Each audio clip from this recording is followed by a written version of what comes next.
E continuamos. Muito bem, muito boa tarde a todos. Como sabem, estamos a organizar no âmbito das Smart Discussions este ciclo de conferências dedicado aos 30 anos do Relatório Porta. Já fizemos várias sessões. Ontem tivemos uma muito interessante com o Christian Kettles, como sabem, é um pensador destes temas.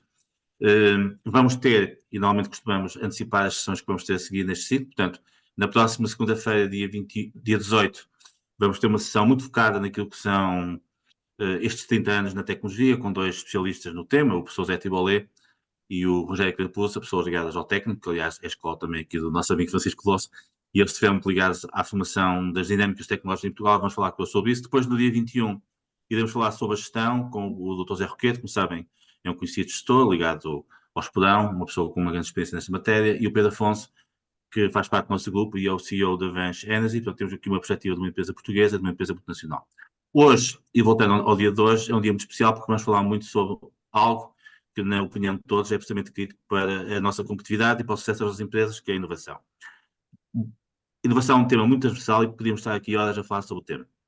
E, portanto, quando eu tive o grato prazer de convidar o Francisco e a Ana, que são pessoas que sabem, têm agendas complicadíssimas, mas conseguimos encontrar um dia para podermos estar aqui com eles, o que é de facto uma honra.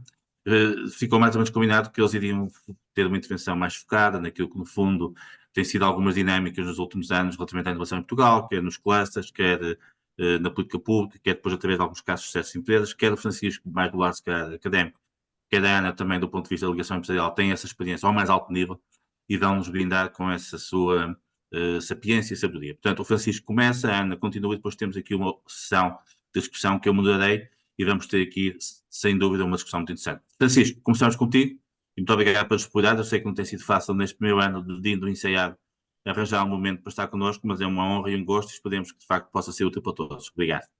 Muito bem, muito obrigado pelo convite, Jaime, para estar aqui. É sempre um gosto poder gastar algum tempo para falar sobre estes temas e fazê-lo com a minha cara amiga Ana Teresa, ainda mais com quem falamos sobre estas questões já há décadas, não é, Ana? Por isso, é um enorme gosto.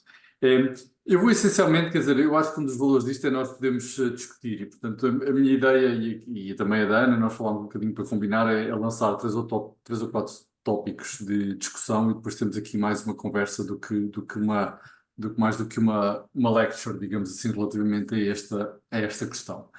E eu, se calhar, eu vou falar sobre, como o Jaime falou, vou referir, fazer uma ligação à parte do relatório o Porter, e vou depois falar um bocadinho sobre a parte mais de inovação tecnológica e a Ana fala mais sobre a parte de inovação, se calhar menos do ponto de vista de ciência e tecnologia e mais de outros tipos de inovação e papel das grandes empresas e das ligações, etc. E, portanto, esta é mais ou menos a forma como nós dividimos aqui as coisas. E o primeiro ponto que eu queria fazer sobre o Porter e que estou curioso de saber depois na parte da discussão como é que vocês refletem sobre isto e se calhar para muito é provocador, é que eu acho que digamos, usando aqui se calhar mais um termo em inglês, Porter got it wrong, digamos assim. Ou seja, eu acho que um dos pressupostos que aparece relativamente ao Porter, e eu digo isto de alguém que durante muito tempo olhou e refletiu sobre a perspectiva e a forma como o Porter pensou o desenvolvimento de clusters e depois fez algum trabalho científico sobre a área dos clusters, eu acho que a ideia base central que existia na lógica do Porter de que o ambiente regional e o ambiente nacional vão determinar a criação de um cluster, eu acho que não funciona. E eu acho que o tempo e a investigação que tem vindo a ser feita nesse domínio tem vindo a mostrar que as coisas não funcionam assim. Pelo contrário, as coisas funcionam exatamente ao contrário, ou seja, são empresas extraordinariamente bem-sucedidas que essencialmente levam à geração de clusters, em grande parte através de um processo de spin-offs. O que é que eu quero dizer com isto? O que eu quero dizer com isto é que não é que as questões de ambiente sejam completamente irrelevantes, e eu vou falar sobre isso. No caso de Silicon Valley, ter Stanford ali foi útil, porque Stanford foi uma importante fonte de talento para suportar o desenvolvimento da região, mas não foi necessariamente esse e o conjunto de outros fatores que foram determinantes da criação de Silicon Valley. E isso é uma coisa que nós encontramos em quase todas as regiões onde houve um desenvolvimento do cluster. Se nós olharmos, por exemplo, para um dos clusters mais conhecidos, que é o cluster automóvel em Detroit, o cluster automóvel em Detroit é formado a partir de um conjunto de empresas iniciais com muito sucesso, a partir do qual saíram outras empresas e que se estabeleceram na região, e foi esse conjunto que criou o cluster automóvel na zona de Detroit. Se nós olharmos para o desenvolvimento da indústria de biotech em San Diego, nós encontramos exatamente o mesmo fenómeno. Um par de empresas ligadas à Universidade em San Diego, que entraram em San Diego e que tiveram um extraordinário sucesso, foram também elas uma fonte de desenvolvimento de outras empresas que, saindo dessas empresas, foram sendo criadas naquela região, e esse é que foi, digamos, o motor do crescimento do cluster de bio em San Diego.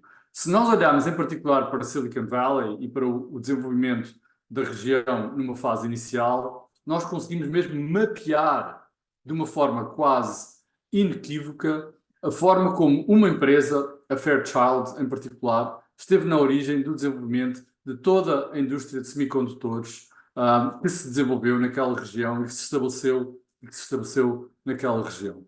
E este aspecto, para mim, é bastante importante na forma como nós pensamos os clusters, porque o aspecto central relativamente ao desenvolvimento dos clusters, em minha opinião, está muito centrado na criação de empresas que têm bastante sucesso, porque entram numa altura certa, com um conjunto de oportunidades certas, crescem muito rapidamente, crescem numa área com muitas oportunidades, e precisamente por haver muitas oportunidades, é que a partir da empresa original se vão criando uma série de outras empresas.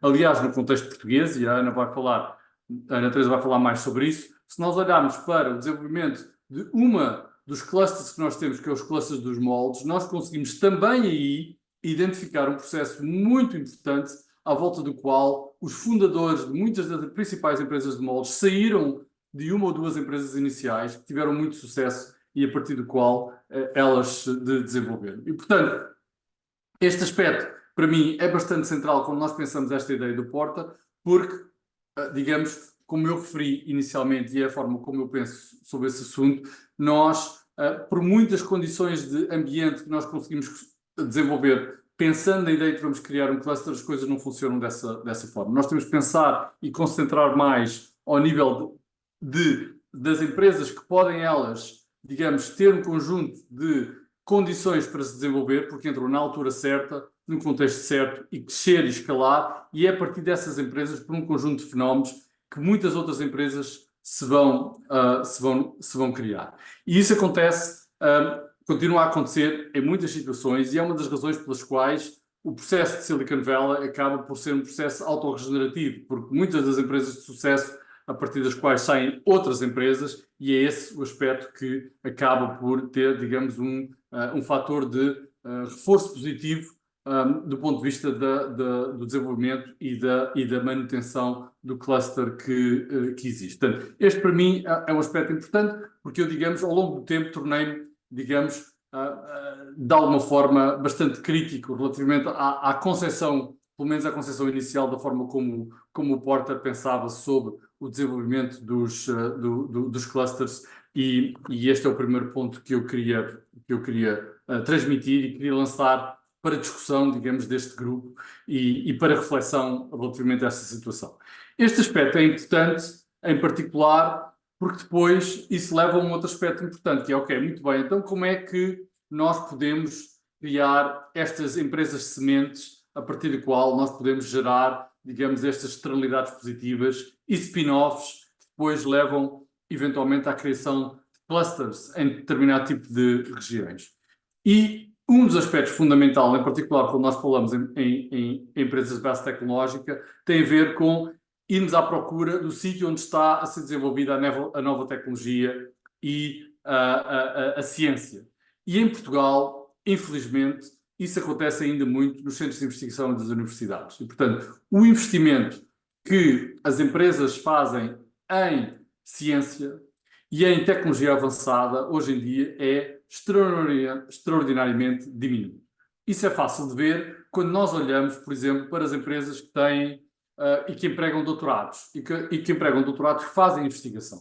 Se nós olharmos para a situação atual em Portugal, nós vemos que as 3 empresas com mais doutorados em Portugal são a Ovion, a Bial e a Blue Pharma, a seguir a Bosch, que empregam a Ovion, no último rastreio feito, 64 doutorados, a Bial 51, a Blue Pharma 37, e depois aparece a Bosch, o Centro de Investigação da Bosch em Portugal, muito importante, com 23 doutorados. Se nós olharmos para algumas das outras empresas grandes que nós conhecemos como sendo de base tecnológica, como por exemplo a NOS ou a Altice, essas empresas, a NOS tem 10 doutorados a fazer investigação e a Altice tem 7 doutorados a fazer investigação. Se nós compararmos isso com, por exemplo, o Instituto Superior Técnico, que é a minha alma mater, nós estamos a comparar com uma instituição que tem 950 doutorados a fazer investigação. E, portanto, a capacidade de geração de conhecimento avançado é completamente diferente do ponto de vista de criar, digamos, ideias e oportunidades a partir das quais nós podemos desenvolver algumas destas empresas avançadas. E esse é um aspecto bastante importante, porque, infelizmente, para nós alterarmos de uma forma substantiva e substancial a capacidade de geração de nova tecnologia em Portugal, nós precisamos de empresas com base tecnológica diferente daquelas que nós temos. E é muito difícil alterar a base tecnológica das empresas que existem. As empresas tipicamente nascem com uma determinada gênese do ponto de vista das características tecnológicas e têm muita dificuldade em mover-se de uma forma significativa, fora um choque substancial, para áreas com uma intensidade tecnológica muito mais aprofundadas. E por isso é que nós não vemos, se olharmos para as últimas décadas, nós não vemos praticamente nenhuma das empresas portuguesas existentes a fazer um salto significativo do ponto de vista da sua intensidade tecnológica, do seu investimento em inovação e do seu investimento em ciência. Pelo contrário, se nós olharmos, por exemplo, recentemente, aliás, se nós olharmos para o Centro de Responsible AI, que foi criado recentemente em Portugal, que está a fazer um investimento e a procurar dinamizar a investigação e a capacidade em inteligência artificial em Portugal, nós vemos que os principais dinamizadores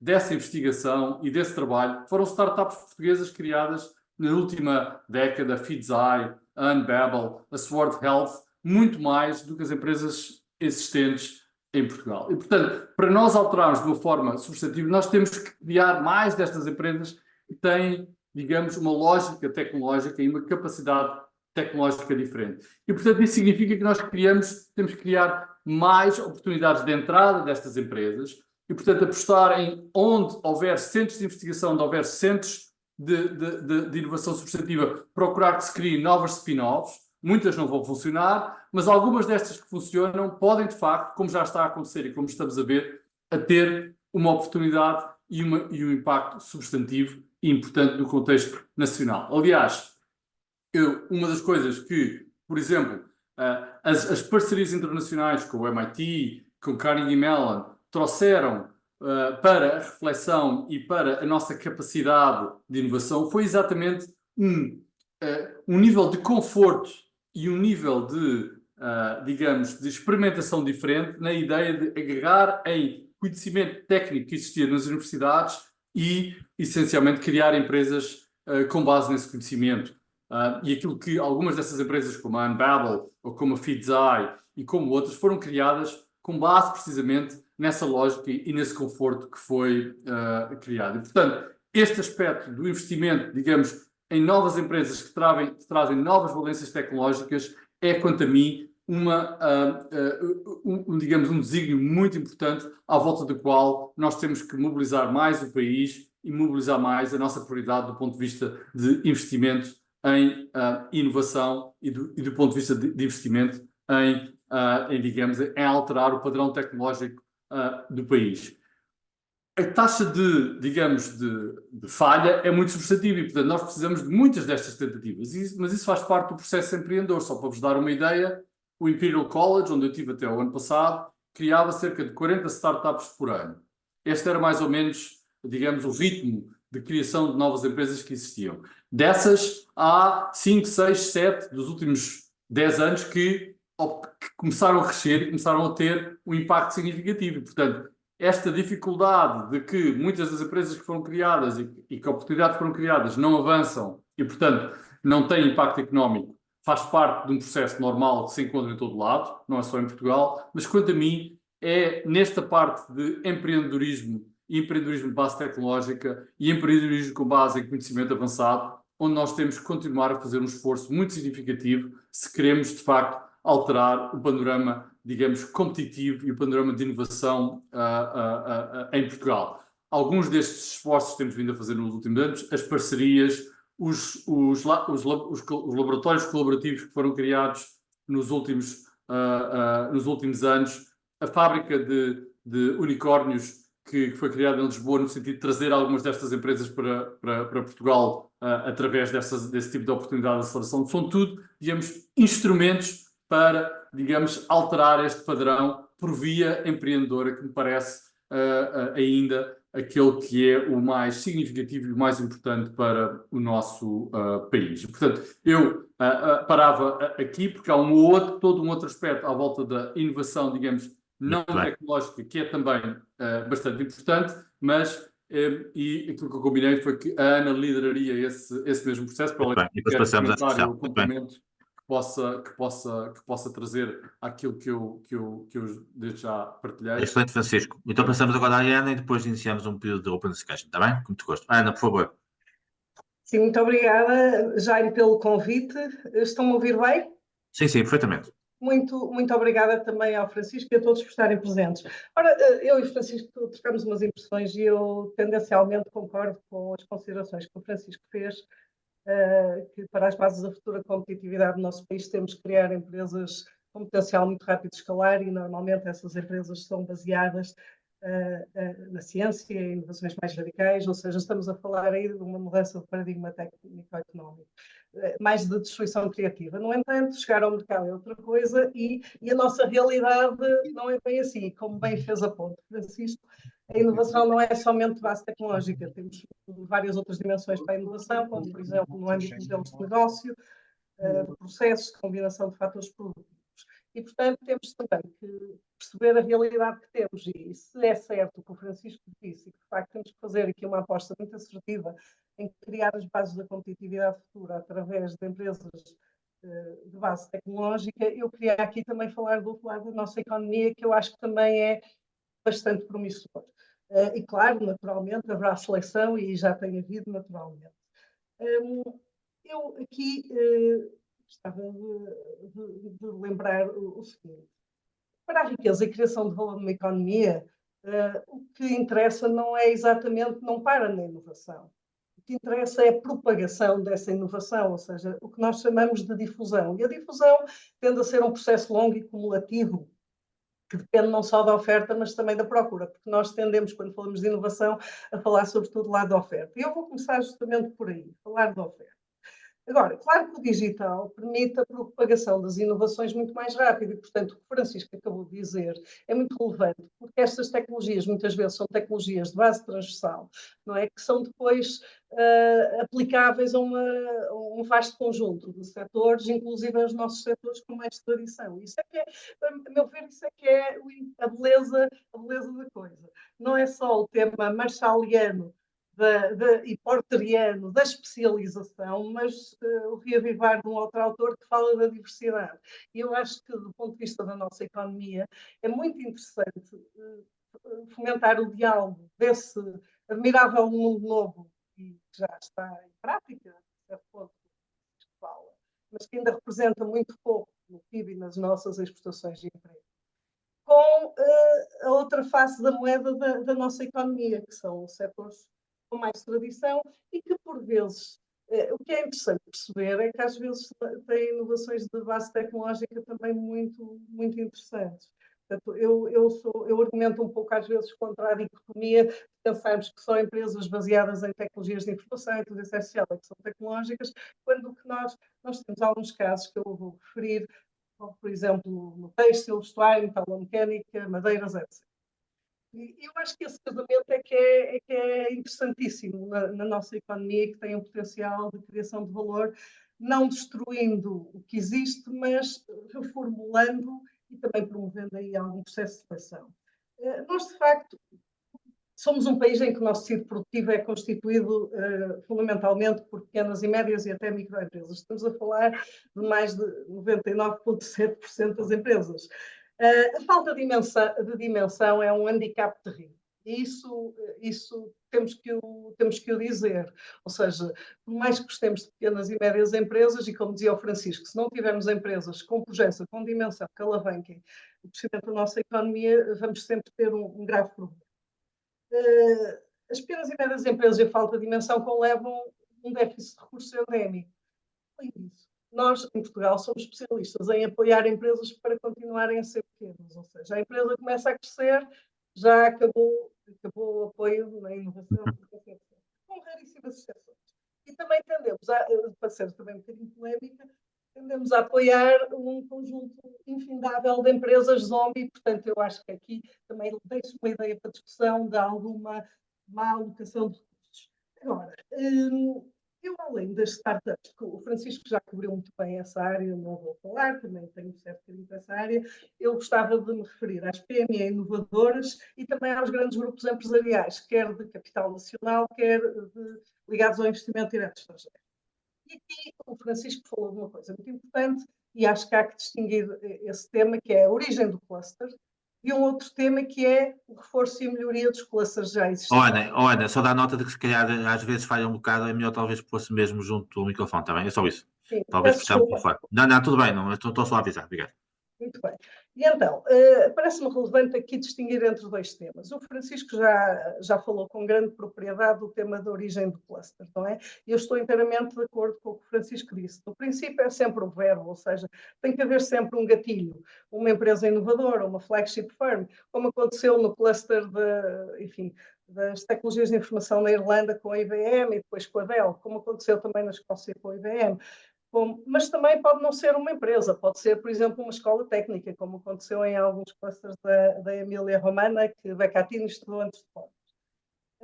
Agora, nós aqui em Portugal, às vezes pensamos que a política pública resolve isto, não é? E cria as condições de contexto.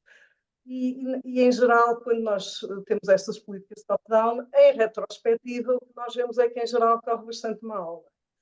Deixem-me aqui só fazer aqui uma revisitação da política de clusters em Portugal, num minuto. São 3 passos, não é? Tivemos o primeiro reconhecimento top-down em 2008, e eu acompanhei estes processos. Depois tivemos um segundo em 2018 e tivemos aqui um despacho em 31 de janeiro deste ano, já 2024, que renova o ciclo de reconhecimento de clusters. Mas isto é muito, o driver disto é muito o setor público. Não está mal fomentar a cooperação, ou seja, eu não sou totalmente crítica. E agora, se realmente as empresas que estão na base não acreditarem nisso, temos aqui um grave problema. E eu tive várias situações em que vinham representantes dos clusters pedir-me ajuda porque as empresas não acreditavam neles. E aí temos um grave problema, não é? Portanto, a maioria dos clusters conhecidos, desculpem-me a franqueza, mas tem desapontado. E um dos problemas que eu identifico é terem um mindset fundamentalmente subsidiodependente. Felizmente há exceções. E aqui eu gostaria de agrupar, de falar de alguns clusters pré-existentes que têm tido bastante resiliência. Alguns deles já foram decretados mortos há 40 anos e ainda estão aí para dar cartas, como o do calçado, que havia 2 clusters regionais empresariais, ou seja, que não estamos aqui a falar de clusters. O dos moldes, por exemplo, que é o cluster do Engineering and Tooling, também havia 2 clusters regionais. E é muito interessante que, tal como o Francisco diz, há uma empresa inicial, que não tem que ser uma grande empresa ou uma empresa de base tecnológica, mas é uma empresa que trazia algo de novo. E então os trabalhadores começaram a sair, quer na Marinha Grande e Oliveira dos Meios, e foram abrir as próprias PMEs primeiro e criou-se ali um cluster. Estes clusters, e também o cluster do têxtil e vestuário, hoje em dia temos empresas muito inovadoras. Se formos ver o que a Riopel ou a Tintex estão a inovar, ou no calçado, a AMF Safety Shoes, a Work For, com as palmilhas sensorizadas no calçado de trabalho. Estamos a falar de líderes mundiais em algumas áreas. Na metalomecânica, por exemplo, com empresas de soluções integradas como a Cheto Company, nas madeiras com a Arte Nova, onde tem os painéis acústicos mais sofisticados do mundo e que convergem várias tecnologias para este produto. Portanto, eu acho que que o que é interessante aqui perceber é que alguns destes clusters, por exemplo, o calçado, o têxtil, que já tinham morte anunciada há 40 anos, são heróicos até na questão de manterem a sua posição competitiva no mercado internacional. Às vezes pode acontecer que não estejam a traduzir-se muito em muito mais vendas, mas estão profundamente a renovar-se e não podemos viver no mundo também sem indústria de qualidade nestas áreas. Depois, eu gostava aqui, e justamente aqui eu faço este ponto. O nosso tecido empresarial, e estes honrosos exemplos que eu trouxe, estão a honrar a ligação entre duas coisas que eu acho fundamental e acho que é uma fonte de vantagem competitiva. A tradição da inovação.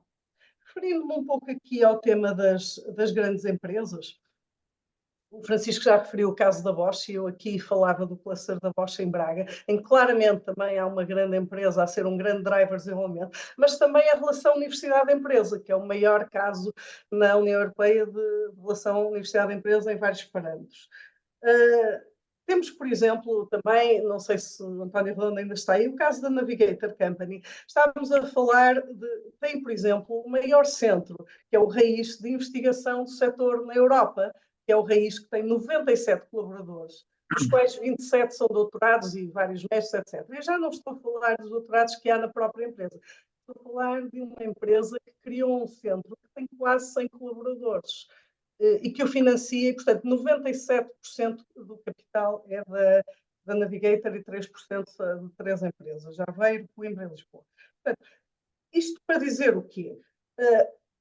Eu concordo tendencialmente com o que o Francisco disse. Acho que a visão de Porter é uma visão altamente subsidiária, como disse um discípulo de Marshall, que era o Laci Pigou, in Marshall we had everything. Mas hoje em dia temos que evoluir um bocado mais para o tema da diversidade e para o tema de realmente deixarmos, em primeiro lugar, não atrapalhar estas empresas. Ou seja, o Francisco também disse isso, o contexto não é irrelevante, mas, sobretudo, temos que deixar de as atrapalhar. Isso é muito, muito importante. Por outro lado, e agora eu vou parar porque queria fomentar a discussão, há um tema que eu não vou discutir, mas deixo para discussão, que é o tema da procura. Até agora temos de estar sempre a falar da oferta, não é? Mas o tema da procura. E aqui o tema do consumidor como inovador, também, e como co-criador, que é um tema que também não é novo, aliás, foi Marshall que o introduziu na ciência económica já há mais séculos. A inovação do lado do utilizador. E aqui em Portugal nós temos aqui um problema. Nós, de facto, temos uma procura pouco exigente e com pouco poder de compra. Portanto, deste ponto de vista, hoje em dia, com as plataformas digitais, com a inovação através de novos modelos de negócio, nós podemos almejar aqui ativar mais a inovação do lado do utilizador e a inovação aberta. E, portanto, aqui há muitos fatores a ter em conta. Também aqui queria referir alguns honrosos casos de clusters, como por exemplo, que ainda têm que traduzir mais em termos de vendas, e está aqui, penso aí, o Zé Carlos Caldeira pode falar da Produtec, das tecnologias de produção avançadas, que é um cluster que eu acho interessantíssimo e que espero que consiga alavancar o seu turnover substancialmente, que junta fornecedores e utilizadores de tecnologias. A Portugal Foods, que também acho que tem funcionado muito bem, não é? Com empresas como, enfim, a Frolac, a Vieira de Castro, serem drivers também de outras pequenas e médias empresas. E o Health Cluster Portugal, enfim, alavancado na Bial, Ovion, nas universidades, que acho que também, enfim, estou muito positivamente expectante. Eu ficava por aqui e estamos aqui. Muito bem.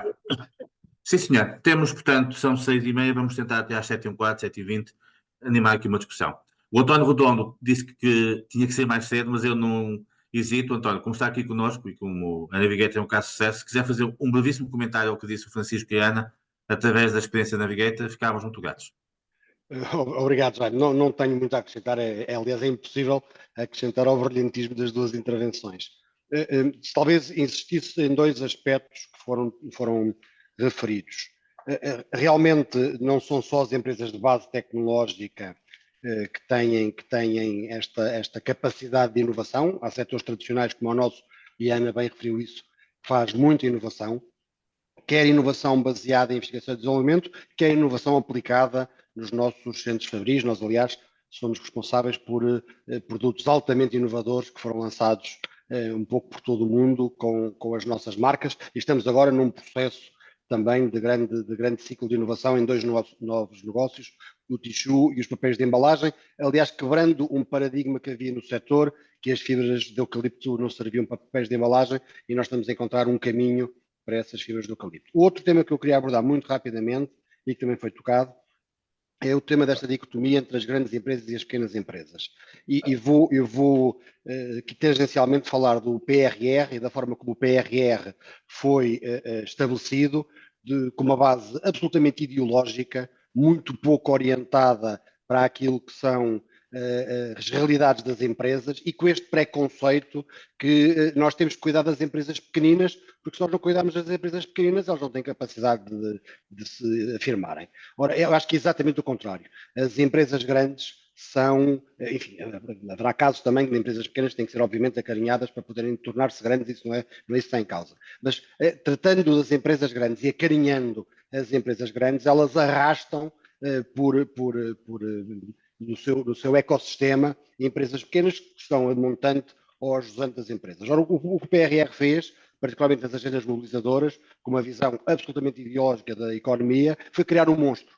Nós estamos em algumas agendas mobilizadoras, temos uma agenda com, salvo erro, 27 empresas, se não é 27, é esta ordem de grandeza, mas penso que são exatamente 27, e que é extraordinariamente difícil de gerir, exatamente por este preconceito que tínhamos que arrastar obrigatoriamente empresas pequenas. Ora, as empresas grandes o que fazem naturalmente é arrastar empresas pequenas porque fazem parte do seu negócio e do seu ecossistema. Só queria deixar estas duas notas muito rápidas. Muito bem, António. É sempre um grato prazer ouvi-lo. Nós tivemos outro dia o António num jantar da Associação dos Antigos Alunos de Economia e foi de facto brilhante ouvir a sua exposição. Nós temos aqui duas pessoas que dispensam a apresentação e ontem, aliás, já tivemos connosco, o Dr. Carlos Costa e o José Luís Amaral, mas eu ia permitir, se não fosse maçada, só pedir ao Joaquim Menezes, que está aqui connosco, que é um homem do terreno e e costuma dizer, da indústria, do dia-a-dia, se podia fazer aqui um pequeno comentário, que eu sei que ele também quer falar, e depois passaríamos então ao Dr. Carlos Costa e ao José Luís Amaral. Joaquim Menezes, quer fazer um pequeno comentário, não é? Correto? Joaquim Menezes, penso que queria fazer... Já está. Já está, muito bem, sim senhor. Digamos, as intervenções, quanto a mim, foram claras, não é? Portanto, eu concordo basicamente com tudo aquilo que foi dito. Sobre a questão dos spin-offs da própria indústria de moldes que foi aí focado, que é a minha área. Portanto, criou um cluster poderoso, diria eu, dentro da sua dimensão, que permite, no fundo, consubstanciar um conjunto de saberes, alguns deles muito empíricos, mas que conseguiu adaptar um conjunto alargadíssimo de tecnologias, muitas delas emergentes, portanto, digamos, conseguiu, pelo menos até hoje, apesar da crise que o próprio Covid veio trazer, conseguiu um grau de resiliência fortíssimo a que as empresas têm dado corpo e, portanto, estamos aí ao que vier. Muito bem. Eu vou dar nota que o Joaquim Menezes, juntamente com o Fernando Ferreira Sousa, vai estar também numa sessão destas em maio, portanto, será um gosto de ouvir a sua experiência, está bem? Nós temos agora aqui 4 pessoas para falar, todas elas de muito alto nível, o Dr. Carlos Costa, o José Luís Amaral, o Dr. Luís Portela da Bial e o José Carlos Caldeira, portanto, eu vou por ordem de inscrição dar a palavra a cada um, a palavra, portanto, é uma certa, digamos, questão do tempo, para podermos, obviamente, dar tempo e apertar das pessoas. O Dr. Carlos Costa foi a primeira pessoa, o José Luís Amaral, Dr. Luís Portela e depois o José Carlos Caldeira. Muito bem. E depois passamos ao comentário da Ana e do Francisco. Dr. Carlos Costa. Muito obrigado. Um gosto voltar a ter connosco hoje. Muito obrigado. Eu acho muito oportuno esta discussão, porque é necessário tê-la no sentido de perceber bem qual é o papel das entidades públicas e o papel dos empreendedores, dos gestores e dos financiadores no processo de revitalização do tecido produtivo. A primeira observação que eu gostava de fazer é de concordância com Francisco Veloso e tem a ver com o seguinte. Primeiro, clusters existem. Existe um cluster do calçado, existe um cluster da indústria metalomecânica, existe um cluster dos moldes, existe um cluster do têxtil, e nós percebemos claramente que estes clusters têm todos uma concentração territorial, o que em si demonstra que o modelo que foi avançado pelo Francisco Veloso tem toda a pertinência, que é o modelo de spillovers e réplica. Ou seja, alguém aparece e gera, pelo seu próprio sucesso, uma réplica que resulta quer da saída de trabalhadores que se colocam na situação de empreendedores, quer pela atração de outros empreendedores que aproveitam de trabalhadores e de especialização criada nesse território. A questão importante é perceber o que é que dá origem ao cluster. É muito importante perceber porque as origens dos clusters variam, e eu tomo dois casos que são opostos. O caso do calçado, em que havia uma indústria em que 90% dos empresários tinham menos do que a quarta classe em 1980 e a dimensão média das empresas estava abaixo dos 5 trabalhadores. E o outro caso, que é o caso da indústria de moldes. No caso do calçado, há um fenómeno endógeno que é fundamentalmente comandado por um empreendedor coletivo no sentido schumpeteriano, que é uma associação empresarial. E não se pode compreender o fenómeno do calçado sem perceber o papel que a Apicapes teve no desenvolvimento do setor. A Apicapes, o secretário-geral da Apicapes e depois os sucessivos presidentes. No caso dos moldes, é um caso diferente. É um caso de uma circunstância muito especial, em que se cruza um saber disponível, que era o dos torneios mecânicos, uma necessidade que era a necessidade de moldes para uma indústria que já não era do vidro, mas dos plásticos injetáveis, num estádio tecnológico em que o saber que os torneiros tinham ainda era útil. E o que se vai verificar é que este movimento, esta oportunidade vai gerar spillovers, por réplicas sucessivas, sempre na base da utilização do conhecimento disponível naquela época, mas com um fenómeno que é extremamente importante de assinalar, que é a incorporação de conhecimento, chegando ao ponto de hoje a indústria de moldes não ter nada a ver com a indústria de moldes original, quer em termos de sofisticação tecnológica, quer em termos de resposta à procura, do ponto de vista da qualidade dessa procura. Portanto, primeira questão, nós temos um grande déficit em Portugal, e eu gostaria de assinalar isso para reforçar o ponto do Francisco Veloso. Nós temos um grande déficit em Portugal de compreensão de como é que, em dadas circunstâncias, num dado território, surge uma constelação de empresas, que nós designamos por clusters, quer empresas que produzem o produto final, quer empresas que fornecem os inputs que são necessários para essas empresas. Nós precisamos compreender isso para compreendermos depois porque é que alguns clusters não foram capazes de fazer a sua regeneração quando podiam ter todas as condições para o efeito. Eu assinalo o caso, por exemplo, da indústria têxtil e da indústria de confecção. Se nós nos lembrarmos que a Inditex surgiu na mesma época em que a crise do setor têxtil se declarou no Val do Ave, podemos nos perguntar o que é que faltou ao Val do Ave para fazer a transição. E isso leva a uma outra questão, que é uma questão importante, que é a da estrutura do tecido empresarial, a dimensão das empresas e o modelo de governance dessas mesmas empresas. Nós temos um problema de dimensão, e ainda bem que a Ana Lehmann o assinalou, e o problema da dimensão tem a ver fundamentalmente com o problema de controle e o problema de perda de capacidade das empresas na passagem da segunda para a terceira geração de responder ao que se passa no mercado. Esta era a primeira questão. A segunda questão que eu gostava de referir... Eu agradeço depois uma certa síntese, está bem. A segunda questão que eu gostaria de salientar é o seguinte. No nosso caso, felizmente começa a haver alterações, e o Francisco Veloso assinalou, mas no nosso caso, até agora, grande parte do espírito empreendedor, da capacidade empreendedora, resultou de capacidade prática, de conhecimento pragmático, do chamado conhecimento tácito, e ainda não resultou da articulação com o Sistema Nacional de Inovação. não é desejável, mas é o que foi possível. O que significa que a grande questão e o grande ator que tem estado ausente no tecido empresarial português é o Sistema Nacional de Inovação. E temos que nos perguntar porquê. Porque é que educação, investigação e formação profissional, que é um triângulo que sustenta o Sistema Nacional de Inovação, não se articula bem com o tecido empresarial. E a primeira resposta que é dar é que o tecido empresarial tem dificuldade de absorver conhecimento.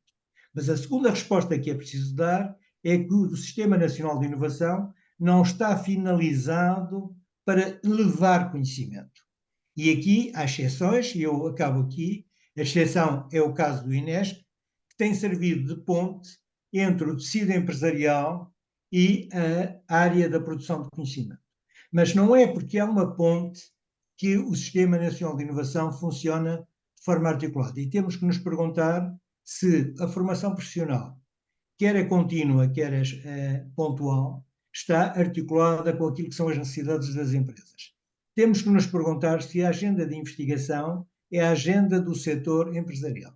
E temos que nos perguntar se o sistema de educação está a fornecer as competências que são necessárias para o estádio em que se encontra o setor produtivo, e eu não estou a falar só da indústria, o setor produtivo, e as necessidades que se antevêm, porque não é possível fazer saltos no vazio. O que significa que há que interrogar, antes de pôr o Estado como sendo a solução do problema, porque não foi. A solução do problema foram os empreendedores, os empresários e os financiadores, e os trabalhadores que com eles trabalharam.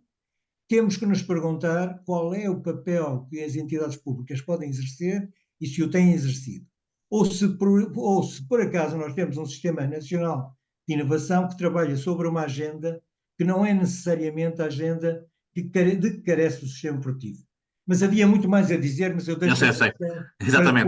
Agora, o que eu gostaria de salientar é, sem compreender as origens dos clusters, e nós temos vários clusters que existem em Portugal, e compreender que foi o conhecimento tácito que lhes deu origem e o sentido de oportunidade dos empreendedores, e eu poderia dar muitos exemplos disso, e sem percebermos que depois todos esses exemplos abafaram, perderam oxigênio no momento em que tiveram que fazer face à transformação tecnológica e à concorrência por falta de uma alimentação do Sistema Nacional de Inovação, não conseguimos perceber o drama ou o desafio do sistema produtivo português. Muito bem. Dr. Carlos Costa, além de ser governador do Banco de Portugal e ter tido outras funções importantes, no BPA, é preciso revisitar isso, acompanhou muito na altura, quando esteve no Departamento de Estudos Económicos, mencionou toda esta dimensão ligada à indústria e tudo o resto, e portanto há aqui uma experiência muito grande, correto? Não, eu diria o seguinte, eu acompanhei muito num terreno que o José Carlos Caldeira também acompanhou e acompanha mais do que eu, certo. Foi quando nós estivemos envolvidos, e o José Carlos Caldeira ainda continua numa atividade... Ele vai falar a seguir, sim. Que foi desprezado em Portugal, que foi o Manufacture. Muito bem, sim, senhor. Obrigado. Luís Amaral, muito obrigado também por estar aqui presente hoje. Eu sei que o Luís Amaral tinha muita coisa para dizer, quase 2, 3 horas, mas pronto, eu pedi aqui alguma síntese, porque obviamente é o ministro que esteve ligado a tudo isto. Tem que pôr o som. Bom, espero que me dê o mesmo tempo do orador anterior. Sim, igualdade de oportunidades. Naturalmente. Primeiro dizer-vos que eu é que lancei em Portugal o Porter, e portanto se há classes em Portugal é a partir do Tudo Porter. E porquê é que eu lancei isto? Eu na Faculdade de Economia da Nova, ainda no antigo esquema pré-Bolonha, com o professor Amado da Silva, lançámos a cadeira de Economia Industrial no 5º ano de Economia, e eu tinha estudado todos estes modelos do Porter. Depois também, na minha passagem para o Banco de Fomento, dinamizei um trabalho muito interessante com o GB da equipa de João Cravinho sobre a especialização da indústria portuguesa. E isto ficava na cabeça para aquilo que é preciso fazer em Portugal. E eu gostaria de contextualizar em relação ao que disse o Francisco Veloso, porque eu não me preocupei, nem entrei numa discussão filosófica como é que se cria um cluster.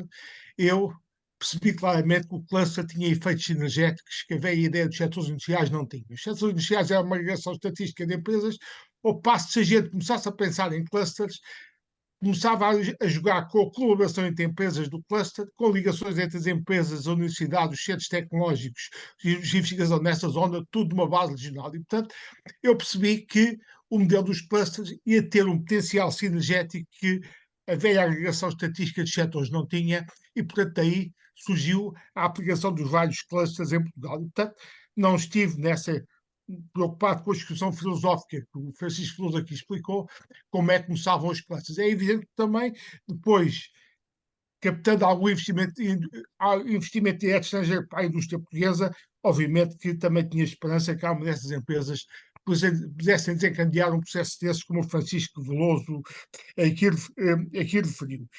Mas a questão fundamental, de facto, é que os clusters iam dar uma ideia de cooperação, colaboração entre as empresas numa sociedade muito individualista, iam permitir fazer as ligações e enfatizar as ligações aos centros tecnológicos, às universidades e aos politécnicos naquela base regional, e também a cooperação com os serviços públicos de extensão industrial, realmente do Ministério da Indústria. Portanto, tudo isto permitiu que a gente pegasse na realidade que já existia e agregar em clusters. A gente agora fala em clusters, mas quando isto começou não se falava. E hoje em dia ainda eu acho que a gente tem que distinguir entre clusters dos setores tradicionais e clusters tecnológicos. O cluster tecnológico que já temos é, por exemplo, a aeronáutica, espaço e defesa. Também há o cluster do automóvel, mas o cluster aeronáutica, espaço e defesa é claramente um cluster tecnológico. Ao passo que o cluster do calçado e do têxtil é um cluster mais na base das empresas tradicionais. E aqui uma coisa muito curiosa que o Porter muito me ajudou é que eu andava a dizer que setores tradicionais não eram setores obsoletos, eram setores que faziam parte da nossa tradição industrial. Em todos os setores há empresas que se modernizam e outras que não se modernizam, e, portanto, essa ideia que havia que setores tradicionais eram para fechar, que, aliás, devo dizer que alguns elementos do Partido Socialista da oposição acarinhavam isso porque só defendiam o silício, o eletrónico e o modelo Silicon Valley. E, portanto, isso tudo, eu dizia isso, mas depois dito por um professor americano em inglês, teve outra ressonância mediática em Portugal que o pobre ministro não tinha falando português. E, portanto, isso foi muito útil também nessa matéria. E devo dizer ao Francisco Veloso, ele gostou muito, penso que está muito entusiasmado com os laboratórios colaborativos. Devo dizer que eu não vi o que é que os laboratórios colaborativos fizeram da nossa estrutura industrial, mas sei muito bem o que é que fizeram excelentes centros tecnológicos, como do têxtil, do calçado ou dos moldes, do científico, para robustecer e dinamizar os clusters que temos em Portugal. E como fizeram também, eu sinto, o INEGI e o INESC, que têm muito feito em Portugal nesta matéria para robustecer. Confesso que os laboratórios ainda não percebi bem e duvido que haja muitos exemplos assinaláveis que tenham sido úteis em Portugal. Uma coisa curiosa, quando se fala em doutorados nas empresas, obviamente que as farmacêuticas citadas têm um grande número de doutorados. A Bluepharma é um caso muito curioso, começou a partir da aquisição de uma fábrica que uma multinacional deixou, começou a fazer genéricos e depois ganhou dinheiro aí e depois entrou também na fase de investigação. É um caso muito curioso a Bluepharma, como é que isto começou. E depois, quando eu falava das empresas de telecomunicações, vamos lá ser claros, as empresas de telecomunicações, como a banca, houve uma altura que receberam o dinheiro do CIFID. Porquê? Porque o então ministro Mariano Gago queria dar a ideia que a gente tinha muita ideia nas empresas e, portanto, o CIFID foi bastante permeável a coisas que não eram investigação. Quando eu vi a banca a ter grandes apoios do CIFID, eu comecei a rir. Aquilo era tecnologias de informação que a banca necessitava, não era ideia. Foi isso que se passou de nada fase. E há uma coisa que eu aprendi como consultor de investigação quando vou a uma empresa. Se eu vou a uma empresa vender um CIFID, ou tentar fazer um projeto de ideia destes do Portugal 2020 ou 2030, e sou recebido pelo CFO, eu percebo logo que eles não fazem investigação nem querem fazer inovação, querem utilizar aquilo para fazer umas massas, uma lógica financeira. Quando tem já uma pessoa responsável por estas matérias, então a conversa é outra. Eu já tive casos, não vou aqui citá-los, de facto, que eu chego à empresa e a empresa sou recebido pelo CFO, percebo logo que eles não estão numa lógica de investigação e inovação, estão numa lógica de aproveitar os instrumentos para receber dinheiro.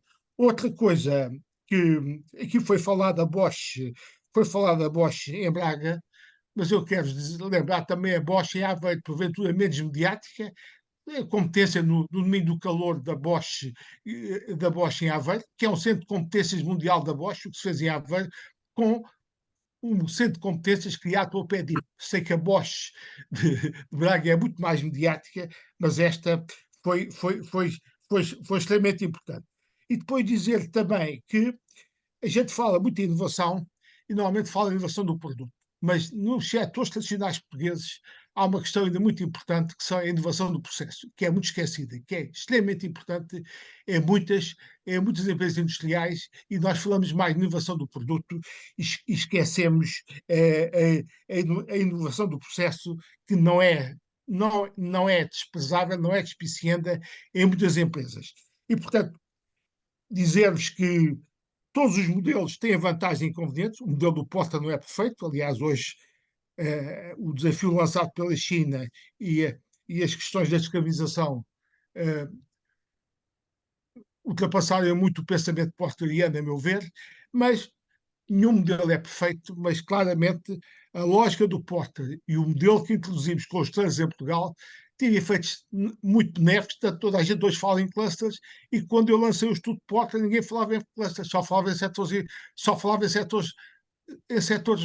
setores económicos, e aí era mera agregação estatística, não havia nenhum efeitos de sinergia. Portanto, os clusters que temos, quer tradicionais, quer tecnológicos em Portugal, melhores ou piores, de facto, o estudo do Porter deu uma grande contribuição para que isto acontecesse, e depois das infraestruturas tecnológicas do PEDIP.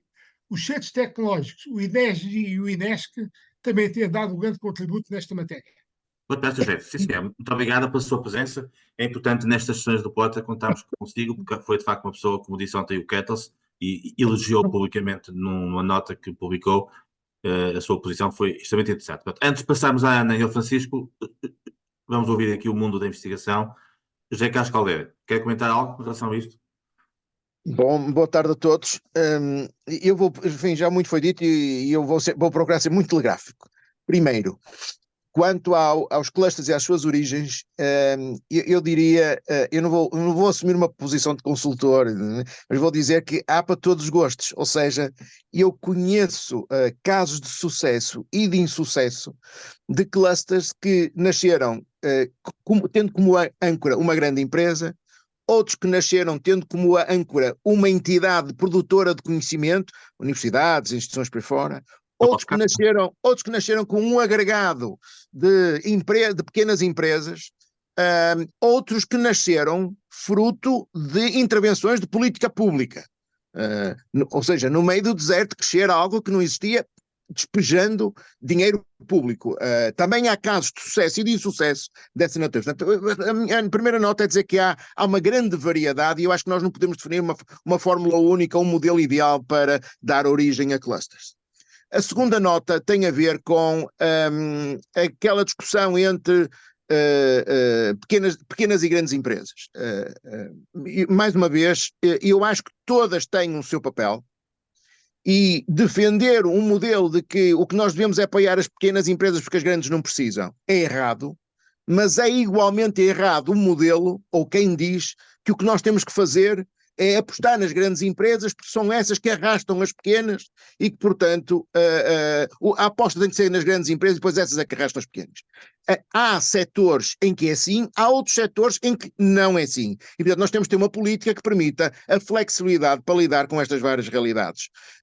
A terceira nota tem a ver com a questão que me é muito querida dos setores ditos mais tradicionais ou dos setores mais tecnológicos ou mais avançados. Mais uma vez aqui, eu tenho assistido ao longo dos últimos 30 anos, pelo menos, a quem defende que os apoios devem ser sobretudo dados aos setores mais ditos tradicionais, porque são esses que estão à base da economia, que têm um emprego e que precisam de evoluir, e outros que dizem que não, que isto deve ser feito nos setores emergentes, porque aí é que são as startups e as gazelas e os unicórnios e esse zoológico todo que nos vai salvar da situação atual. Ora bem, eu tenho uma visão, e particularmente num país como Portugal, eu tenho uma visão um bocadinho diferente. É que o que nós temos que fazer, tendo a nossa economia, para o bem e para o mal, um conjunto grande de setores ditos tradicionais, que já fizeram e que têm vindo a fazer uma evolução muito positiva do ponto de vista da sua aposta em inovação, sobretudo nos últimos 10 anos. Naturalmente, não posso comparar uma empresa de calçado com uma telefónica, mas para comparativamente com outras empresas de calçado europeias, que têm feito uma evolução brutal, assim como os moldes, assim como outros setores.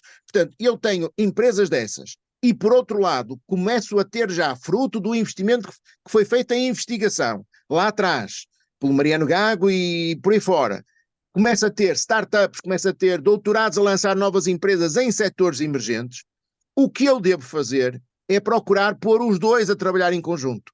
E isso é que nós até agora não conseguimos fazer do ponto de vista de política pública, porque nós esquecemos que muitas vezes os principais clientes dos setores emergentes são empresas dos setores tradicionais. Exemplos: nanotecnologias no têxtil, biotecnologia na agricultura, novos materiais na metalomecânica, e portanto, tendo nós entidades e empresas nesses dois setores, nestes vários tipos de setores, o que nós devíamos era pô-los a trabalhar em conjunto, resolvemos o problema de ambos. Permitimos que os setores mais tradicionais, por incorporação de tecnologias e novas soluções, cresçam no valor acrescentado e permitimos também resolver um problema dos setores mais emergentes e das startups, que é, para além do financiamento, é arranjar mercado. E, portanto, nós devíamos estar a pôr era política pública, nomeadamente o Portugal 2030, por exemplo, a dinamizar projetos, a ver avisos específicos para dinamizar projetos, para financiar projetos que dinamizassem projetos colaborativos entre empresas de setores mais tradicionais e empresas de setores emergentes para que trabalhassem em conjunto. Portanto, eram só 3 notas que eu queria deixar aqui sobre as várias coisas. Jói, deixa-me só dizer uma coisa. Eu ouvi o primeiro comentador dizer, enfim, comentar as agendas do PRR, enfim, eu partilho algumas das críticas dele, enfim, outras não, mas dizer-lhe que se ele acha que aquilo é um monstro, a agenda onde ele está, porque é muito difícil de gerir, porque tem 25 parceiros, eu devo dizer que sou um dos responsáveis pela gestão de uma agenda que tem 108 parceiros. E, portanto, se ele acha que tem uma vida difícil,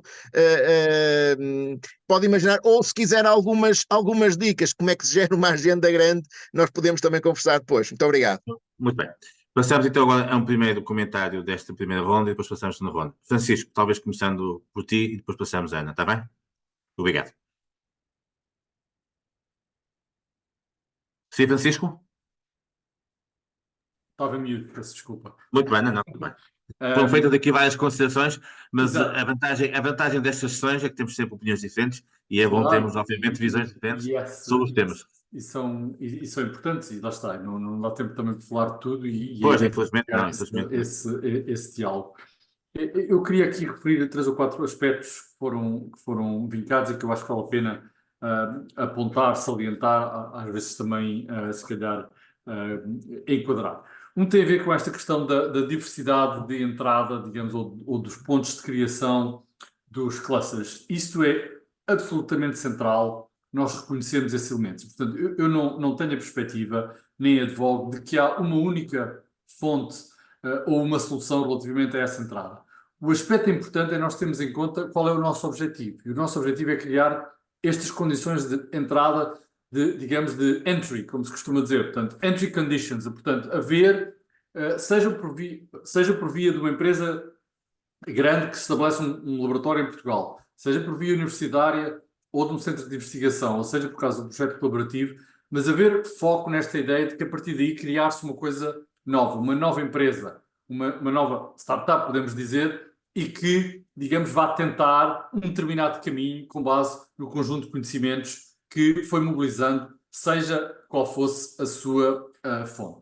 Este é um aspecto que é bastante importante e foi referido por vários comentários e que eu queria salientar. Agora, quando nós pensamos por isso e nós pensamos, ok, mas então o que é que nós estamos a apoiar que entra? E esse é o aspecto que foi referido. A grande dificuldade que nós temos no nosso tecido económico é exatamente que a maior parte dos clusters que nós temos criados até agora, que se desenvolveu, são exatamente com base em conhecimento tácito. Mas o problema deste conhecimento tácito é que não escala. Só não escala do ponto de vista de produtividade a um determinado nível. Tem limitações relativamente, precisamente pelo facto do conhecimento tácito não ser facilmente transmissível, não ser facilmente codificado e não ser facilmente encoded.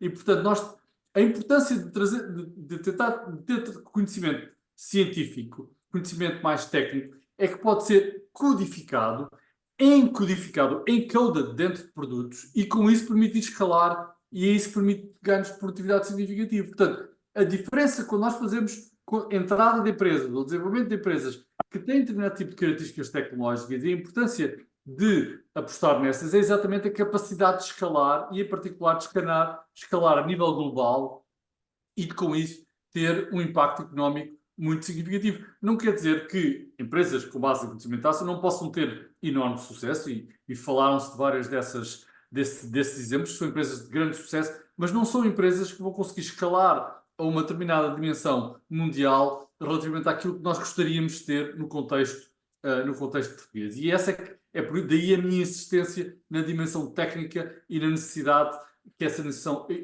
no facto dessa condição técnica ser bastante importante do ponto de vista de capacidade de escalar. Não é única, e eu falarei uma outra nota sobre este aspecto.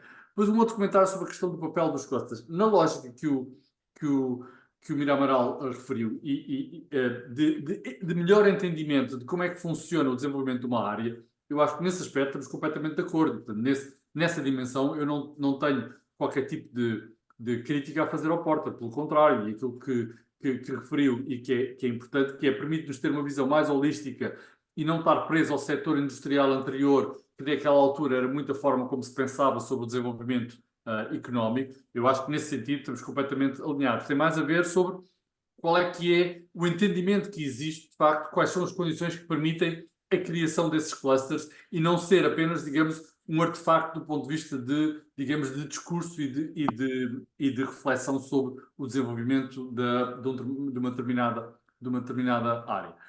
Quando eu falei na questão dos aspectos dos projetos colaborativos ou dos collabs, eu feliz ou infelizmente, não sei muito bem como é que caracterizo isso, mas como entretanto tenho estado fora de Portugal nos últimos anos, não consigo acompanhar qual é que tem sido o sucesso ou não sucesso. E, portanto, nesse sentido, só consigo comentar o conceito. E o conceito da ideia de fazer duas coisas, que é criar esses aspectos colaborativos que também foram referidos nos comentários, ou seja, por várias empresas diferentes dimensões, a colaborar e com isso poder haver algumas sinergias, tem determinado valor económico. Nessa lógica, se nós apontarmos nessa lógica, a partir daí poderem-se criar novas empresas, esse é um aspecto importante e não consigo comentar se isso de facto estava presente o suficiente na lógica ou não. E o outro aspecto que me parece bastante importante relativamente a isso, que é criar um mecanismo indutor de uma maior aproximação e uma lógica mais empresarial das universidades, porque infelizmente, de facto, apesar de não ser assim com todos os centros de investigação e com todas as áreas, há muitas das universidades que não estão ainda suficientemente viradas para a criação de valor económico e, nesse sentido, eu acho que a criação de valor económico tem que ser, na maior parte dos casos ainda, a criação de novas empresas, porque, infelizmente, o gap, lá está, tecnológico entre aquilo que a maior parte dos investigadores está a fazer nas universidades e aquilo que é a realidade empresarial portuguesa, o gap é enormíssimo, porque as empresas portuguesas não têm capacidade de absorver o tipo de investigação que é feito. E, portanto, de facto, o que está a acontecer é que muita dessa investigação acaba por ser, se calhar, um bocadinho mais etérea. E, portanto, a forma de fazer isso é focalizar essa investigação, mas na criação de novas soluções empresariais, de novas startups, e daí, digamos, o ponto que eu fiz relativamente a essa situação. O comentário final que eu queria fazer, que é complementar ao que já foi dito, tem a ver com aquilo que eu acho que vai acontecer nos próximos anos por causa da revolução da inteligência artificial. É que uma parte importante que nós falámos sobre a inovação, que não é uma inovação com base em tecnologia, mas é uma inovação com base em modelos de negócio e criação de plataformas que pode escalar muito rapidamente, com, digamos, a entrada em particular da investigação da Gen AI, portanto, como é que se diz isso em português? Eu não sei como é que se diz em português. Generative AI, é investigação artificial generativa. É essa a tradução, as pessoas usam essa expressão mesmo. Eu acho que vai criar muitas oportunidades de entrada de empresas inovadoras em que a inovação está no seu modelo de negócio e basicamente escalam muito depressa e depois tornam-se dominantes precisamente porque escalam muito depressa. E, portanto, eu acho que vale a pena, certamente durante os próximos 5 anos, fazer uma aposta complementar, não apenas a inovação em base de tecnologia pura e dura, mas também a inovação em base em modelos de negócio, tendo em conta esta alteração de paradigma que está a acontecer, que vai levar a que haja muitas empresas com modelos de negócio que vão suplementar empresas existentes e vão desenvolver-se, seja acontecendo por todo o lado e certamente também, possivelmente, em Portugal. E tem mais a ver com entrar cedo e escalar depressa para conseguir, digamos, ganhar essa posição dominante. E eu acho que vale a pena também, do ponto de vista português, de fazer essa aposta, em particular nos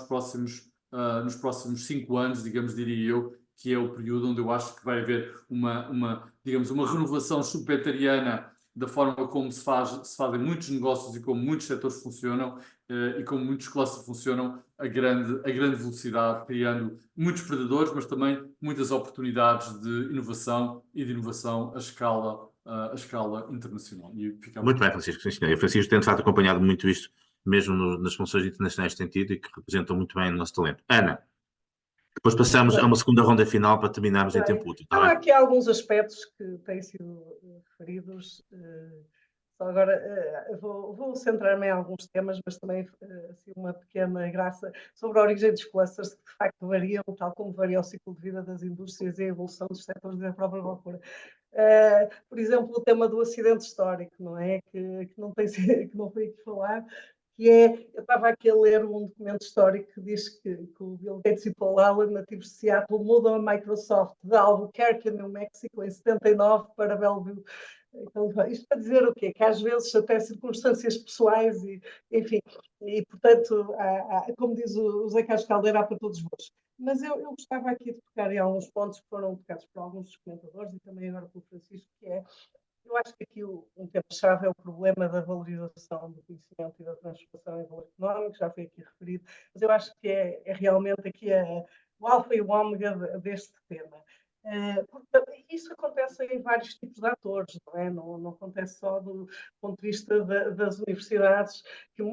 E eu aqui ligava isto com o tema que referiu o Dr. Carlos Costa, da convergência de agendas entre diferentes atores, que me parece um comentário muito importante. E, de facto, embora a ligação entre universidades e centros tecnológicos e empresas... Oh, Ana, só peço para, de facto, peço desculpa, para falar mais para o microfone, porque às vezes pede-se a voz. Peço desculpa, não é? Sim, sim. E, de facto, muitas vezes, embora tenha havido uma evolução muito positiva, as agendas muitas vezes não coincidem. Mesmo dentro das próprias universidades, há uma clivagem muito grande entre os profissionais que valorizam a relevância da aplicação do seu conhecimento, que não são a corrente dominante, e quem valoriza mais olhar para dentro e investigar o que vem a ter.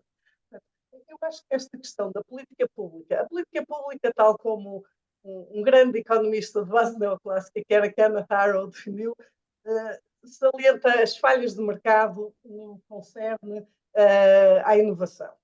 E aqui a política pública tem um papel importante, sobretudo ao financiar projetos de investigação, deve ter essa preocupação de alavancar o crescimento da economia. Eu defendo isto. Não quero dizer que não defenda que também investigadores excepcionais no âmbito da filosofia, da história, acho que têm que ser apoiados, mas têm que ser mesmo excepcionais. Acho que, em geral, devíamos apoiar de forma mais substancial esta convergência de agendas.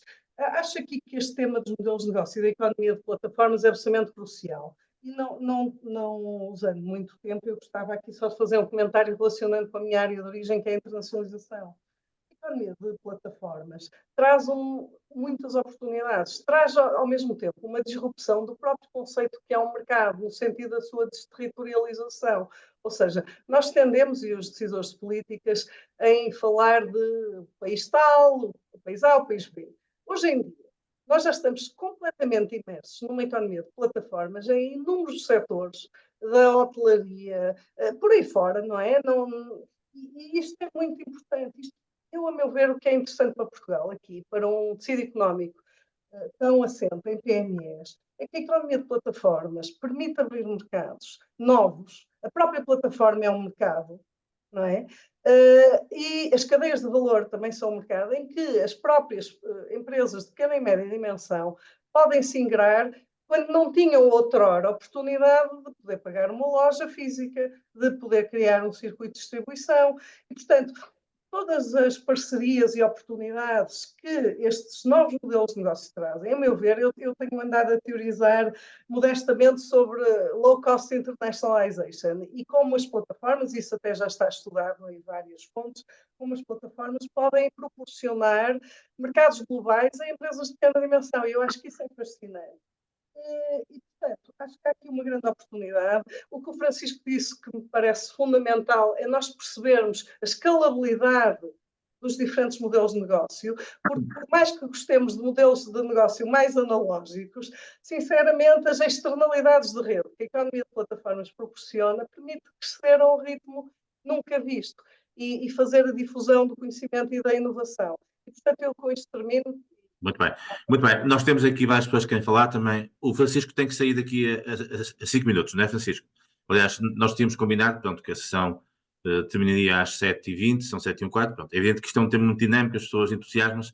Portanto, nós temos aqui uma situação em que posso dar a palavra às pessoas, mas o Francisco vai ter que sair. Portanto, não sei se as pessoas se sentem constrangidas com isso ou não.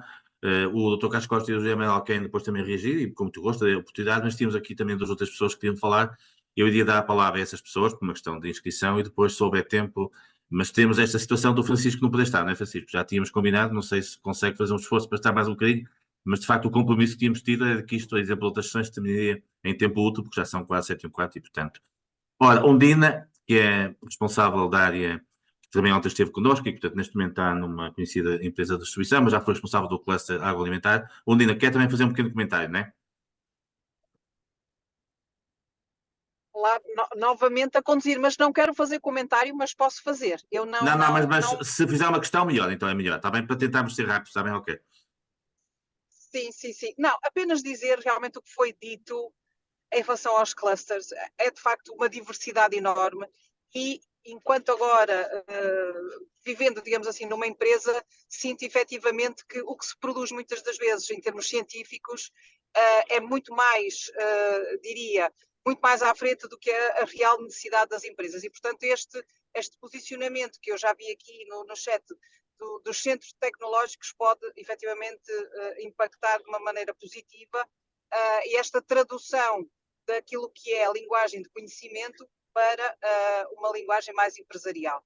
E efetivamente, eu estive alguns anos à frente do cluster alimentar, e sentíamos, exatamente como a Ana Lehmann também dizia, as próprias empresas também parece que não acreditavam. E, portanto, foi um processo difícil, conseguimos virar na altura muito para a internacionalização, encontrou-se um denominador comum e uma necessidade que tinham as empresas à época de sair do mercado interno e pronto, e foi isso, acho eu, que foi o toque de viragem exatamente na internacionalização. Obrigado, Jair.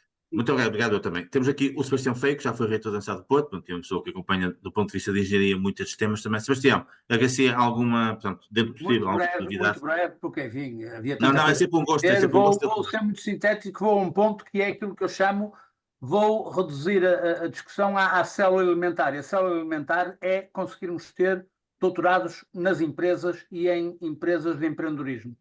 E com os doutorados nas empresas de empreendedorismo, depois as coisas vão acontecendo. E gestão rigorosa, atenção, e produtiva. O Luís Mira Amaral disse uma coisa absolutamente fundamental. Eu comecei a fazer esta coisa, atenção, em 1986, comecei a trabalhar com a RAR, e com a RAR doutorei um dos primeiros doutorandos na empresa a trabalhar em investigação na empresa, não é? Primeira questão, além de outros depois a seguir. O Luís Mira Amaral disse uma coisa absolutamente fundamental. Quando nós somos recebidos pelo administrador da empresa e por mais ninguém, a empresa não está a fazer investigação. Ou há alguém com funções de investigação e desenvolvimento na empresa, porque os diretores técnicos têm que se preocupar em ter os sacos cheios no fim do mês para vender o produto. E, portanto, ou há uma estrutura mínima que seja das empresas terem alguém que faça a discussão sobre o desenvolvimento da investigação, ou então a empresa não está a funcionar como eu penso que deveria estar a funcionar. E isso é fundamental para Portugal. Uma das soluções, que também o Luís Mira Amaral apontou em tempos, é dar mais protagonismo às empresas no investimento em bolsas de doutoramento e em doutoramentos em empresas, não é? Ou fazer, e permita-me só este último comentário, como a indústria química fez de forma exemplar, juntaram-se as 5 universidades, e o Pedro Saraiva que está aqui sabe disso. Sim, ele também quer fazer um comentário, sim. Juntaram-se as 5 universidades em que se leciona e investiga engenharia química, juntou-se a Associação das Empresas da Indústria Química e fez-se um programa doutoral, que foi o primeiro programa doutoral com empresas, que foi financiado pela FCT, e já fez dezenas de doutoramentos. Portanto, nós temos que ir para um caminho em que se levem para empresas e para empreendedorismo, nomeadamente, por exemplo, na transição energética, há casos excepcionais de exemplos que se podem dar, para nós podermos para nós nos podermos desenvolver. A célula elementar é fundamental, e a célula elementar é o doutorado nas empresas a trabalhar. Peço desculpa, Pedro Saraiva também esteve aqui ontem connosco, pronto, agradecer alguma novidade, o Pedro também é um homem destes temas, e é sempre um gosto tê-lo aqui connosco. Força, Pedro. Não, muito obrigado aos oradores, à distinta plateia virtual. E eu, quer dizer, teria muito a dizer, mas vou ser muito sintético. E ser sintético é ser factual, não é? Se forem ver os resultados do European Innovation Scoreboard 2023, Portugal é o país menos inovador da União Europeia, exceção feita de alguns países da Europa de Leste e Grécia. E estamos a divergir. E, portanto, eu acho que levamos isto muito a sério, para perceber que a coisa não está a correr bem. E se não correr bem na área da inovação, é um antecipador de futuro. Vamos continuar a ser o país que não queríamos ser. E, portanto, ou algo muda de radicalmente em relação ao que foram os últimos 20, 30 anos, ou o certo é que nós tivemos algumas fases de convergência, mas ultimamente isso não existe. E já não é por falta de qualificação das pessoas, pois forem ver desagregadamente onde é que nós não estamos a funcionar como seria desejável, tem muito a ver com a falta de capacidade do tecido económico para apostar a sério na inovação. Esta é a grande transformação que eu acho que está por construir, e acho que devemos estar muito focados nisso. E infelizmente isto não foi tema nas campanhas que acabámos de atravessar, e não é foco nem do Portugal 2030 nem do PRR, e portanto, quer dizer, infelizmente são dois instrumentos de política pública poderosos que consensualmente Portugal podia ter identificado como querendo associar a 2 ou 3 coisas vitais, como Espanha fez. Portanto, também não o fizemos, e portanto eu acho que agora é um bocadinho tentar ainda assim admitir que há 3 ou 4 coisas estruturalmente diferentes, porque mais do mesmo não vai mudar o panorama, que não é aquele que eu gostaria, infelizmente. E fui ver novamente ontem, atualizando os dados, para ver se tinha boas notícias para dar, mas não tenho. Infelizmente é isso, e se quiserem saber, Estónia, Eslovénia e Chequia são países mais inovadores de Portugal. Pronto, é o que é. Pedro, fantástico, como sempre. Muito bem, está bem? Nós temos 10 minutos, portanto, pronto, temos aqui este problema de ter 10 minutos e ter aqui várias pessoas que iam falar. O Paulo Ribeiro, que está aqui da STIC, também queria dar um pequeno comentário. Paulo, mas tem que ser muito rápido, e depois queria passar também ao Dr. Carlos Costa e ao Luís Amaral para fazer uma nota muito rápida final. Pronto, e vamos tentar. Paulo, mas convém ser rápido também. O Paulo é um homem das tecnologias. Sim. E convém... Muito rápido, até porque estou na rua, mas não quis deixar de acompanhar esta sessão e uma vez mais. Muito bem, sim, senhor, fantástico. Um comentário muito rápido é o seguinte, a propósito daquilo que estava a ser dito agora, que é até que ponto é que, eu acho que nós temos assistido a isso, a uma saída de muitos dos melhores de nós, e vou dizer assim, mais capacitados, sejam doutorados, sejam pessoas altamente qualificadas, que têm saído não só do país, mas têm muitos deles continuado no país, mas a trabalhar para empresas que não acrescentam, não servem e não acrescentam valor à economia nacional, às empresas nacionais. Eu acho que esse, a longo prazo, é um problema crítico, que é como é que nós conseguimos inovar se aqueles que têm mais capacidade de inovação, e a inovação faz com pessoas, não é? Se aqueles que têm mais capacidade de inovação não estão hoje a ser colocados ao serviço da indústria nacional, ao serviço das empresas nacionais. Eu acho que isso é um problema estrutural que nós temos também que encontrar resposta. Era só isso, Jaime. Muito obrigado. Pronto, eu gostava até de um comentário final do Francisco e da Ana, como é habitual, mas pronto, o Dr. Carlos Costa e o José Amaral pediram a palavra, pronto, tipo uma questão de consideração e por serem quem são, vamos dar a palavra. Agradecer realmente muita brevidade, está bem, Dr. Carlos Costa? Do meu lado serei muito breve. Primeiro, concordo com o professor Feio de Azevedo, é preciso haver mais integração do conhecimento codificado, para utilizar a expressão correta do professor Francisco Veloso, nas empresas, mas para as empresas absorverem mais conhecimento codificado, seja através de doutorados, seja através de técnicos, é preciso que elas tenham diferenciação funcional, complexidade funcional, e para isso têm que ter dimensão. E a grande questão que se coloca é porque é que as empresas portuguesas têm, a maioria, tem um teto de cristal que as impede de ultrapassar uma determinada dimensão e ultrapassar uma determinada geração. Segundo tema que eu gostaria de insistir, eu dou uma grande importância aos centros tecnológicos, e os centros tecnológicos, num grande número, surgiram pelo esforço associativo das empresas. E é preciso perceber que os centros tecnológicos exerceram uma função supletiva e uma função própria. A função supletiva foi permitir a migração do conhecimento codificado para empresas que não tinham dimensão para o assegurar por si próprias. No caso de calçado, é claro, e no caso de outros setores. Por outro lado, permitiram uma outra função que foi importante, permitiram fazer o trabalho de tradutores de linguagem entre necessidades das empresas e conhecimento disponível, conhecimento codificado disponível. E, finalmente, foram centros e são centros de formação contínua dos próprios trabalhadores das empresas. Terceiro ponto, nós tivemos a insistir muito, e bem, mas temos que ter consciência do facto, na inovação radical. Nós temos que perceber duas coisas. A inovação radical para um país que está longe da fronteira tecnológica é uma parte da resposta. A outra parte é a inovação incremental. E a inovação incremental faz-se em grande medida pelas unidades empresariais já existentes. Por último, as unidades empresariais já existentes não são necessariamente,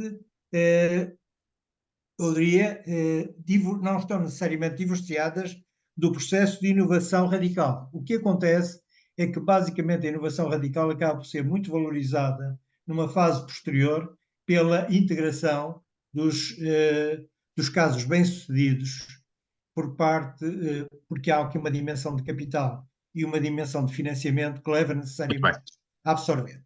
Portanto, em suma, não ultrapassaremos o problema que temos, não olharmos para o problema estrutural da dimensão e da diferenciação funcional das empresas e se não olharmos, por outro lado, para o problema da finalização no sentido cibernético, do triângulo, que é o Sistema Nacional de Inovação, formado pela educação, formação profissional e investigação, e perguntar, basicamente, quais são os objetivos, quem os determina e qual é o papel que o sistema empresarial tem na fixação desses objetivos.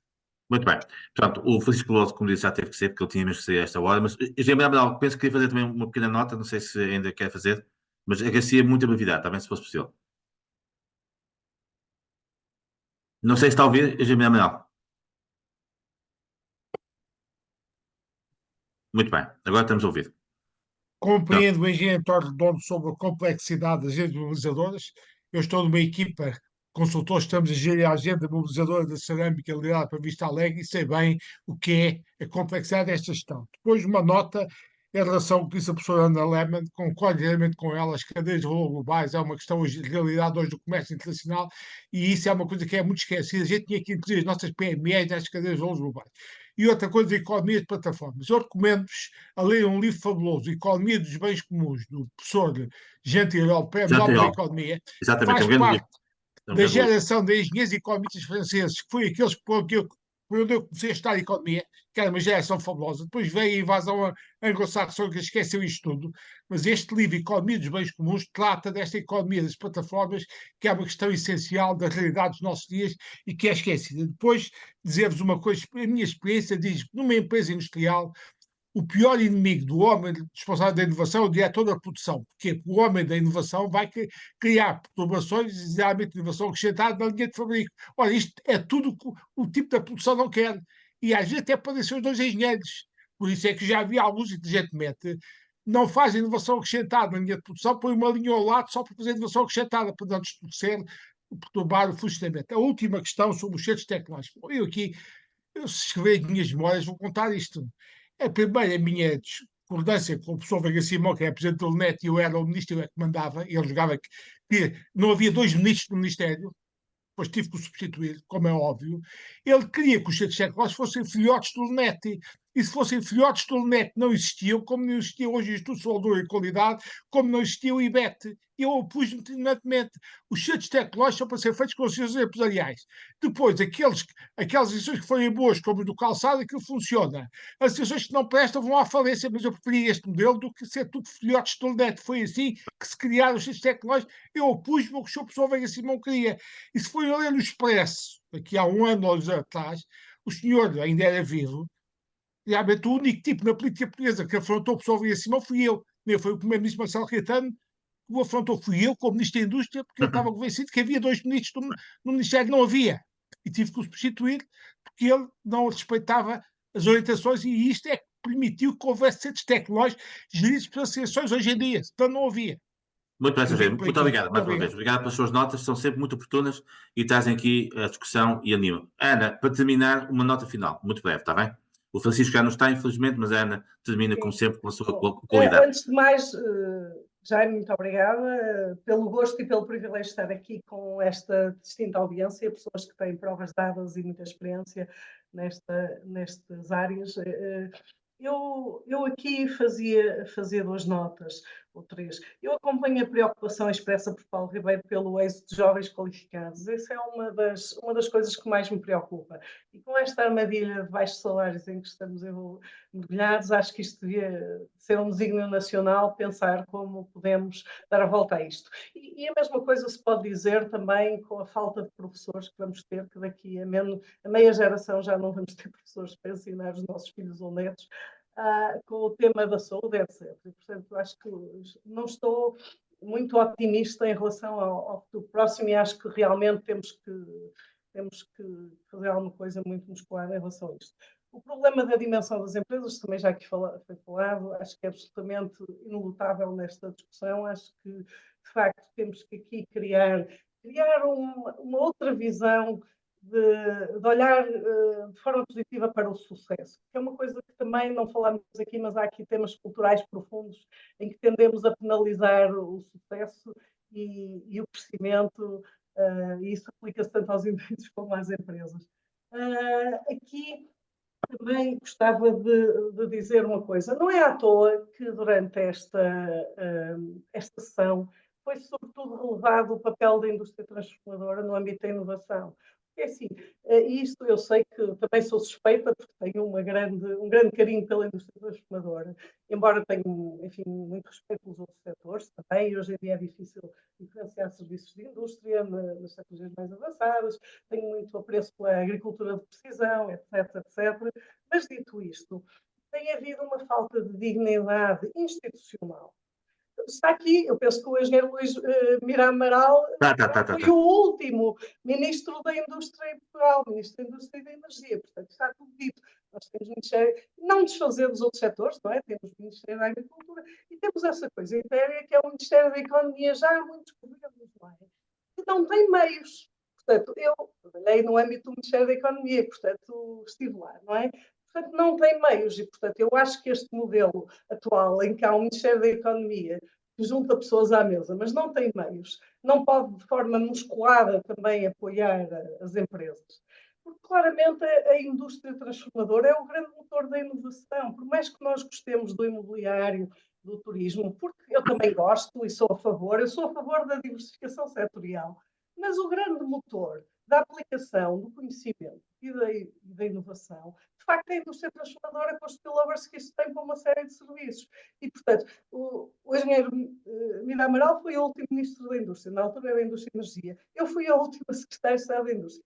Será que alguma vez vamos voltar a ter a indústria transformadora? E concluo com isto. A Europa, e Portugal incluído, não se podem demitir da sua tradição industrial. Concluo mesmo com isto, porque eu levo isto muito a peito. O tema da indústria 4.0 e a transformação digital, seria talvez a única área em que a Europa pode liderar face aos Estados Unidos e à China. Já perdemos o comboio em muitas outras áreas.